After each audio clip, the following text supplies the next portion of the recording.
also makes a huge difference if we think about the criminalization of HIV worldwide. You were talking about the legal issues around disclosure, but it's a transmission, exposure, all these packages of laws. And I was wondering whether there have been any attempts around the world to change the legal framework of HIV criminalization with this campaign.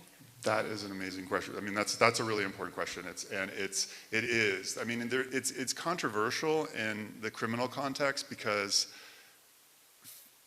what could happen, and we are seeing it happen, is that if U equals U is the driving argument and says, look, those people can't transmit HIV, so they shouldn't be criminalized, then there's a group of people that will be criminalized who have detectable status, and those are the people who have already been so marginalized and screwed over by the system, and they'll stay criminalized. So it's really important to drive with the argument that these laws are bad for public health overall, for anyone living with HIV, and they're not evolved with the science of U equals U or the science of transmission, that it's still very hard to transmit at any viral load. I mean, typically, if it's a very high viral load, it's different, but, and they're bad for public health, and they're unjust unless there's an intent to transmit and there is actual transmission. That's something that's different. There's an intent to harm and there is actual transmission. That goes into a separate category. But we are seeing tremendous movement with this. A young man living with HIV, Sanjay Johnson, a young black man from Arkansas, his case wasn't dismissed. And that's a long story, and that was actually because of activists in the US screwed it up so that the judge used their document. I won't go into that, but backfired on this young man. I cried for 3 days. But then eventually when it got to the court case, the judge, he was spared jail time or prison time because the judge said, yes, U equals U. You couldn't have transmitted to this man. You were undetectable. You didn't put him at risk. And he just had a fine and probation. And then we're also in North Carolina, the laws were revised based on U equals U. So we're seeing it as a defense, like with Sanjay Johnson, and we're seeing legislation change. In France, there was also a case where it was used. So there's movement, it's just complex. And there's a lot of fighting about it in the crim community about whether to use it. There are folks who deny it even exists because they didn't start the campaign. I mean, okay, I'll edit that out. But it's a really good question, it's really important. It's really important. So I have something positive and surprising to talk about, to tell about our laws. Yeah, in Poland. Basically, during one of the last conferences that occurred in Poland about HIV, one lawyer who specializes in aspects of HIV criminalization, he told that the laws have changed, and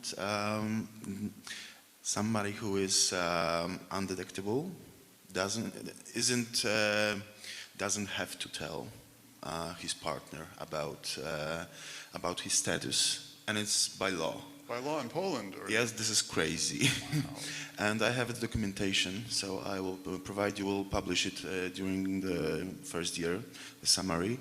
And it was crazy to know that that campaign isn't here, but the acknowledgement of undetectable HIV is being like, it's a thing here, that it's that people with undetectable HIV don't have to disclose their status to their partners. I'm sure you contributed to that by being on No, TV. it was way earlier.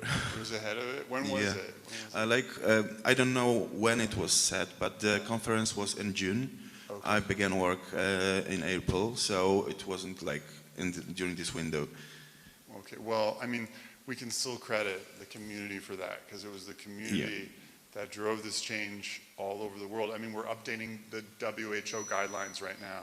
The WHO has already said it in their testing guidelines. We have the content from them, and that WHO affects many of the lower income countries that are waiting to hear from the WHO.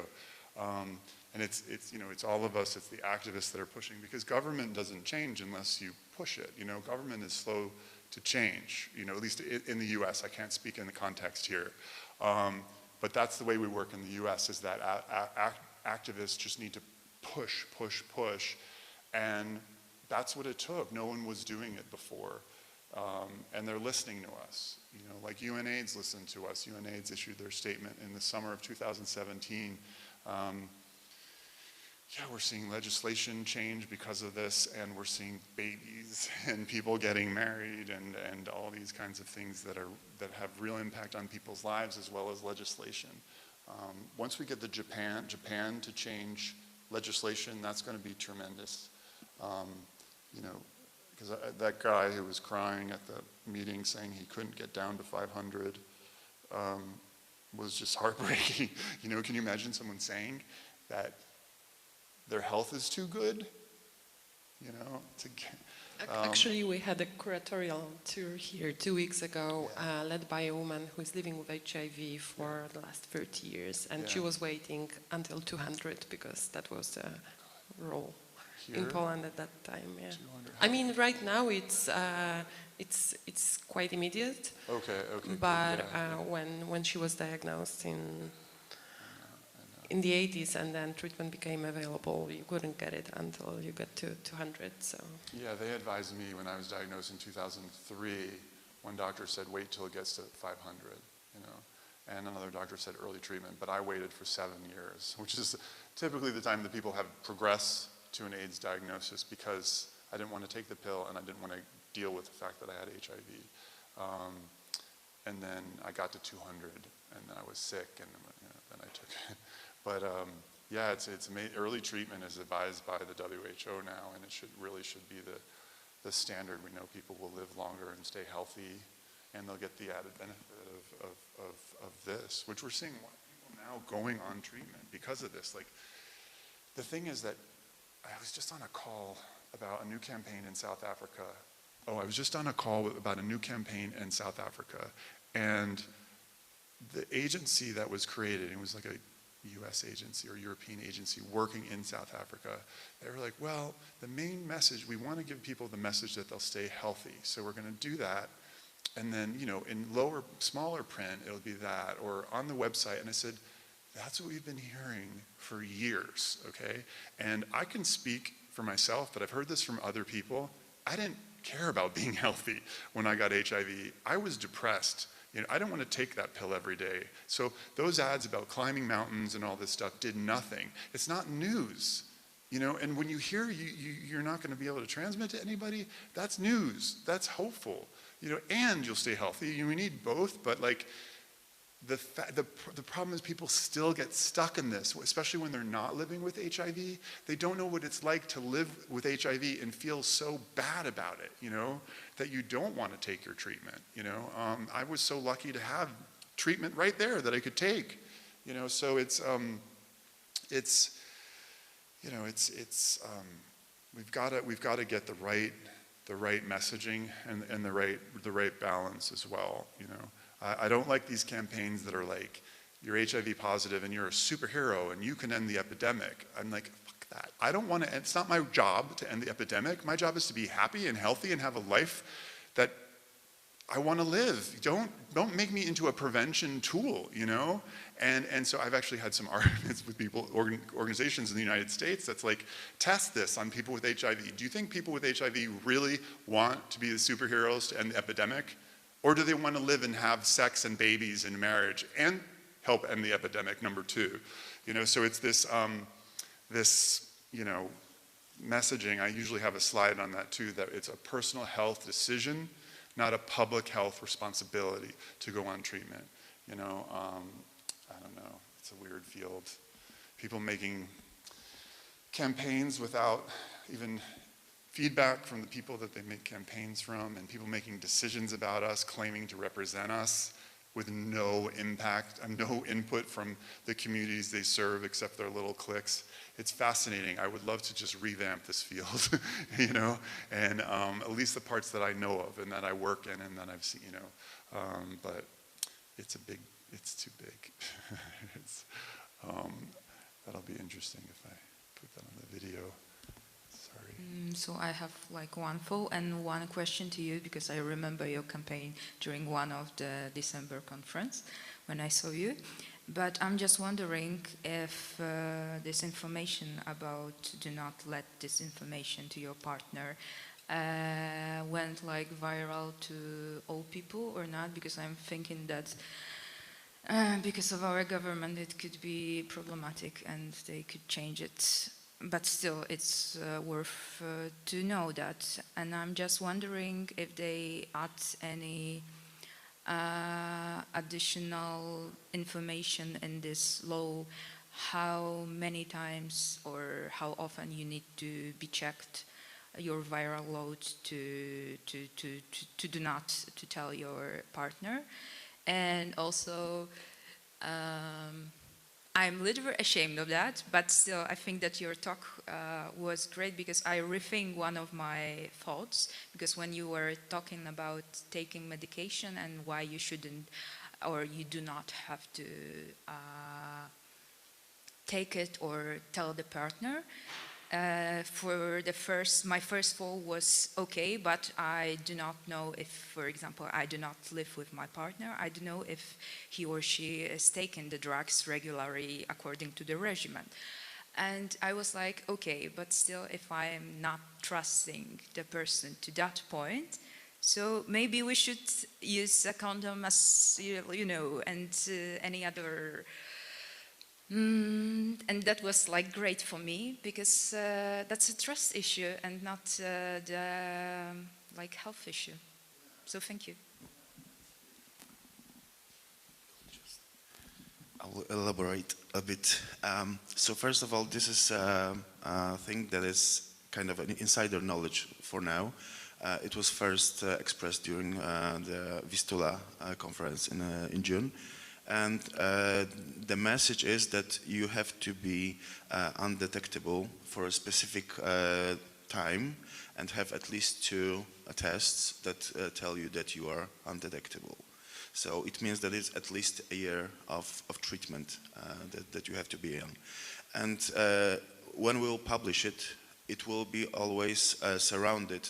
It's just the awareness that you don't have to tell it, but there will be a corresponding message to it that you should, that everyone is responsible for their own health, and that somebody telling you that they're undetectable doesn't mean, like, from your perspective, you have to make the decision for yourself and to the same thing that you trust, either trust it or use it or protect yourself by yourself. So this is like a build-up that is different within a relationship, because like Bruce told, that it's a matter of long-term trust and having this mutual care for others' feelings. So yeah, the story is always different, but the core message that we will put, that it will be that you should definitely protect yourself and be aware of it. That's the whole point of it. Yeah, there is always a discussion around the criminalization of HIV, which concerns the issue of responsibility, that if we have the laws that criminalize HIV transmission, exposure, non-disclosure, they actually uniquely criminalize, like responsibilize just the person living with HIV for protection, and somehow constructs the partner, a sexual partner, as irresponsible or not in a position to be responsible for the sexual intercourse, while usually every party should take responsibility into consideration and protection into consideration. So it's just driving the stigma further by constructing people as such. It's exactly the same with, as we are looking at Sylvia Rivera, like famous sex worker, activist. She was also, like when we think about sex work, for example, there are laws that criminalize, that impose, in the legalized context, imposed HIV testing on sex workers, but not on the clients, for example, which also, in a way, drives the stigma of sex workers as being vectors of disease, as core transmitters, etc. So, yeah.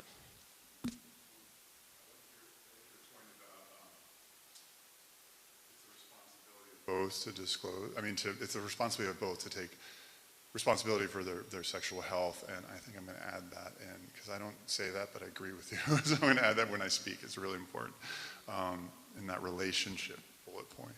Yeah, because it's just like one-sided responsibilization, which is kind of problematic.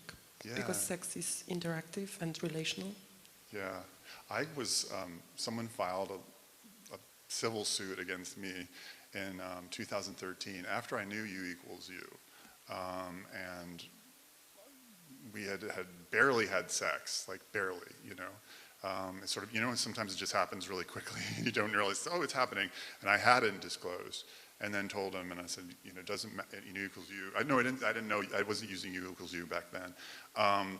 But I showed him some of the research studies and stuff, like individual studies, and he was so angry with me and filed in civil court. So I was there, you know, I was having lunch with a client, and a police officer comes up and serves me papers in front of a client. You know, it was so shaming, and I ended up having to pay. He took PEP for a month, and I was saying, you don't need PEP, come speak to my doctor will tell you. I contacted the criminalization folks in the US. That was the first time that a positive leader actually told me there's no epidemiological risk, he said. And it didn't dawn on me then that, like, okay, if you know that, why aren't you like screaming it from the rooftops? But he told me, and I had that in writing. And then I hired a lawyer. I still had to pay $1,000, you know. And the guy was like, it was all about me, what I did, that I was wrong. And he didn't ask, you know, it was just that horrible, you know, experience. And that is what I felt, was that, why is this all about me to say this? You didn't ask me, you know, you could have asked me. I wouldn't have lied to you. It just, you know, anyway. And I told him, like, right 3 seconds after, you know, it's like, but anyway, yeah, but I had it easy. Florida, it was in Florida, and there's a loophole that it's only criminalization for penetrative sex, and sex is defined as between a man and a woman in Florida. So gay sex doesn't exist. So they couldn't take me to criminal court. If I were in Arkansas or something, I would have gone to. I probably would have a record right now, because that was before U equals U. I would be a case, you know. So it's a good time. And in the US, it's a sexual offender church, right? Sexual offender. There's also intentional assault, you know, and assault with a deadly weapon and stuff like that. But sex offender is the big one that I think you get slapped with that very quickly, and it's on your record, you know, and then you can't. Like some jobs, for what? example. Yeah, you can't get jobs. You can't travel places. You're supposed to notify people when you move to a new neighborhood that you're a sex offender. I mean, so then they don't want you in the neighborhood. You know, I mean, it's terrible, but it's changing. I mean, we have the science, and we just have to use it in a smart way. You know.